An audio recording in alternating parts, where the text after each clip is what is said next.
Pak Prabowo itu orang sportif dan kalau Anda catat dia kan tidak punya kasus korupsi ya. Tidak ada kasus. Dia sportif, Om.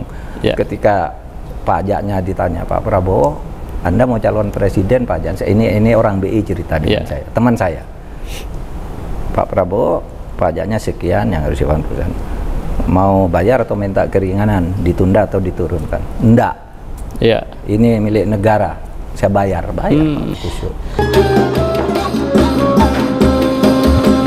Di era Pak Jokowi, Bapak ini lebih ngeri lagi nih.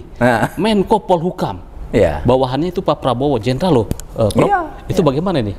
Lebih ngeri lagi. Pak Prabowo tuh saya pernah kerjasama dengan dia. Dia tuh orang sportif, orang sportif. Tidak banyak yang saya kan pernah tim pemenangannya. Tim pemenangannya. Ketika 2014 tim pemenangannya, saya lah ketua timnya. Waktu itu ada perjanjian tertulis saya dengan Pak Prabowo. Apa perjanjiannya? Saya mau menjadi ketua tim pemenang Pak Prabowo asal satu, saya jaksa agungnya. Saya jadi jaksa agung, saya ingin nih nangkapi orang-orang yang macam-macam ini, saya bilang. Dan saya minta 4 menteri yang saya usulkan ke Bapak untuk diprioritaskan saja. Tanda tangan Pak Prabowo. Masih ada sekarang, masih saya simpan. Masih ada ya? Iya. Kenangannya. Sportif dia. Oke, Pak Mahfud, saya memang itu setuju gitu. Tapi kemudian sudah itu kalah, begitu kalah, saya bilang Pak Prabowo, Pak, udah kalah, sudah selesai tugas saya. Kan masih ada yang ngojok-ngojoi. Perkara Pak ke MK itu curang. Loh, saya bilang tidak ada kecurangan. Saya tahu saya mantan ketua MK. Ada kecurangan itu kecurangan kecil dan semua melakukan, dan itu horizontal, bukan antar ini. Tapi Pak Prabowo kan dijasa tuh sama orang-orang harus maju. Ada ya, dulu ada kan macam-macam lah, yang sekarang jadi pejabatnya ada dulu. Maksud Pak Prabowo. Akhirnya saya keluar, saya katakan saya pamit, karena Pak Jokowi sekarang menang, saya dukung dia, gitu. Akhirnya ya saya waktu itu tidak masuk ke kabinetnya Pak Jokowi. Saya tahu diri juga, enggak mau lah. Waktu itu ditawari juga. Enggak, saya ketua timnya Prabowo, saya bilang. Saya sekarang keluar dari timnya Pak Prabowo, tapi saya enggak mau masuk kabinet. Saya bilang, kenapa? Saya timnya Pak Prabowo, Pak saya masuk. Gitu. Baru akhirnya di 2019 ya. Di 2019 saya ikut membantu di ideologi ya, BPIP saya bersama Bu Mega, baru 2019-nya. Tapi tidak ada kendala psikologis ya dengan Pak Prabowo itu, Menhan dan Menko? Enggak. Itu saya katakan Pak Prabowo itu orang sportif dan kalau Anda catat dia kan tidak punya kasus korupsi ya. Tidak ada kasus. Sportif, Om. Ketika pajaknya ditanya Pak Prabowo, Anda mau calon presiden Pak Jan? Ini orang BI cerita dengan saya, teman saya. Pak Prabowo pajaknya sekian yang harus dilakukan. Mau bayar atau minta keringanan, ditunda atau diturunkan? Enggak. Ini milik negara. Saya bayar. Waktu calon presiden tahun orang BI yang cerita itu ya. Sportif. Kalau di situ dia sportif gitu. Dan respect lah kepada saya waktu itu sebagai ketua tim. Ya ini juga bagus. Saya jadi Menhan juga, kalau ada perlu, Pak Prabowo saya mau ke kantor Bapak, saya ada perlu. Oh, saya yang menghadap Bapak. Datang ke sini, betul. Sportif maksud saya. Sportif, dia sering ke sini gitu. Jadi tetap sportif. Nah itu menurut saya ya Pak, Pak Prabowo sebagai waktu itu. Ya sekarang waktu udah berjalan, kita lihat dia mengalir. Baik, Prof. Ini ada statement yang menarik ketika kemarin Bapak menghadiri pelantikan Panglima nih. Itu yang tantangan ke depan bangsa itu masalah teritorial, kemudian juga masalah ideologi, dan juga masalah membacking itu para jenderal purnawirawan. Bagaimana sih peta sebenarnya ini bangsa kita ini? Saya mulai dari yang terakhir aja dulu, yang masalah backing mafia itu ya. Saya kira kenapa sih orang kaget? Ini kan udah banyak sejak dulu, sejak zaman Pak Jokowi belum jadi presiden. Orang membackingi kasus-kasus gitu. Sesudah mau diselesaikan ini tidak bisa di-backing oleh jenderal ini, jenderal itu gitu. Udah lama. Kita tahu juga misalnya di Bengkayang sana ya, terbertrek membawa kayu hutan itu cuma bayar ke tukang jaga di pinggir itu dengan masih dikit. Sesudah ditanya itu Pak jenderal itu sejak dulu. Nah, ketika saya di sini banyak laporan-laporan, ternyata betul. Bapak punya bukti itu? Banyak di sini, banyak. Saya sudah nyuruh orang nih sampaikan ke sana. Ini orangnya. Saya pernah ada kasus besar. Saya ngirim tim ke sana, gitu. Lalu dibilang pejabatnya udah ganti katanya, kasusnya enggak berungkap. Nah, saya himpun di sini. Ini orang selama ini enggak berani bicara, maka saya bicara. Karena biasanya di Indonesia kalau orang berteriak itu baru semuanya kayak yang kasus Sambo apa itu kan karena kita berteriak aja. Sebelumnya kan sudah akan hilang tuh sampai seminggu pertama apa enggak ada apa-apa kata. Udah selesai gitu kan. Saya yang teriak. Enggak bener nih saya bilang. Harus diselidiki lagi gitu.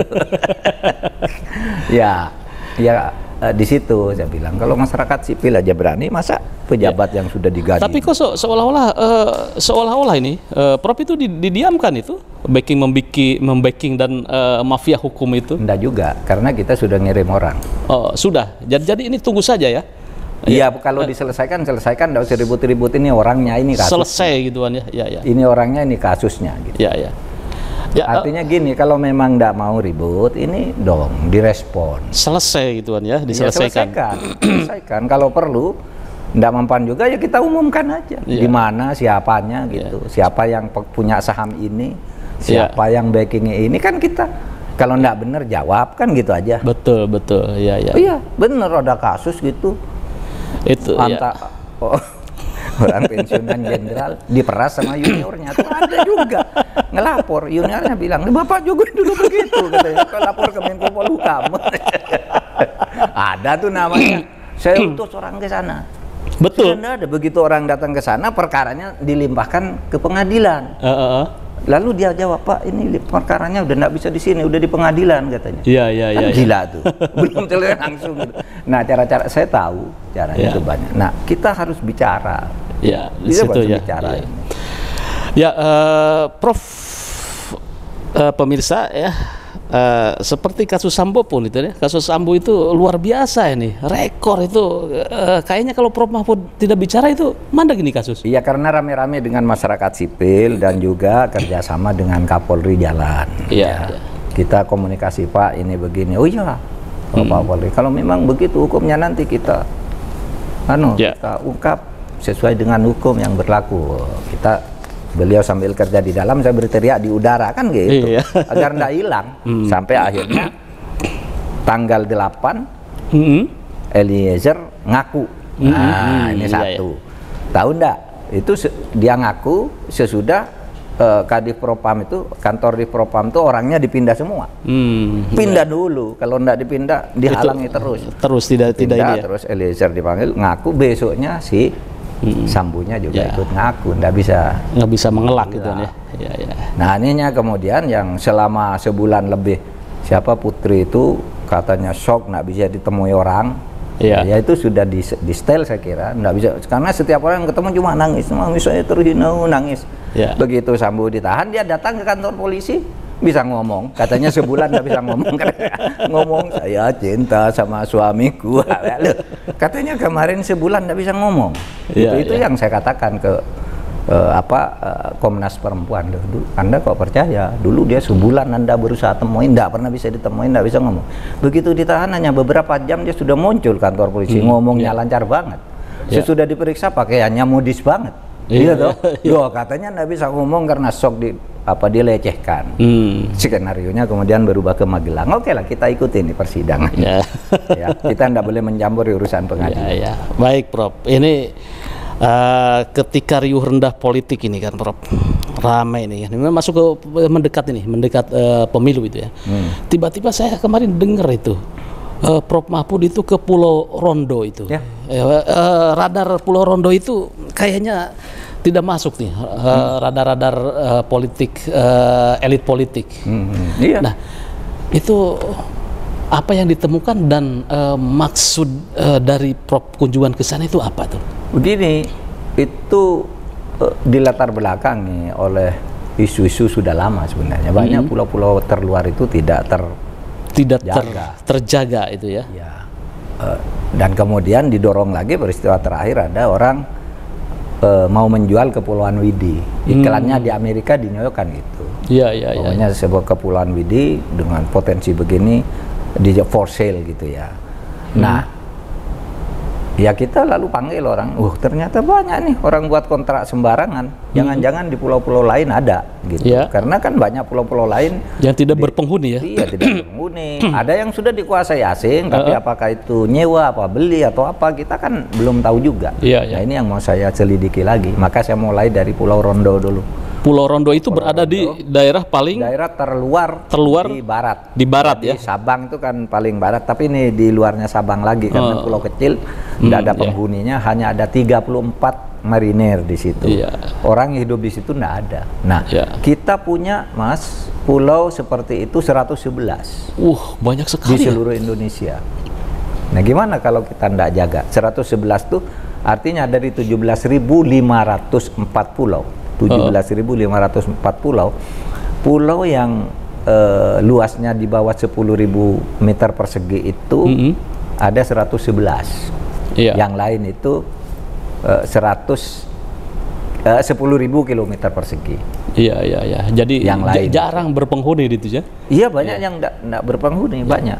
Oleh sebab itu yang baru didaftarkan ke PBB dengan nama lengkap dan ada penghuninya itu zaman Pak Luhut Menko Polhukam itu 16.400, berarti masih ada 1.600 yang belum ada namanya. Belum ada nama itu ya. Itu tugas tugas Pak Fudi ya. Tapi kita sudah klaim koordinatnya sudah kita sudah kasih zip code ya, kode pos, karena pemasangan kode pos suatu negara itu menjadi salah satu pertimbangan bahwa negara menguasai itu. Kalau ada sengketa lagi kayak Sipadan Ligitan itu kan lepas itu ya. Dulu nggak ada zip code-nya. Malaysia sudah punya. Loh, kami bertahun-tahun sudah punya kotak pos di sini. Indonesia nggak pernah nengok.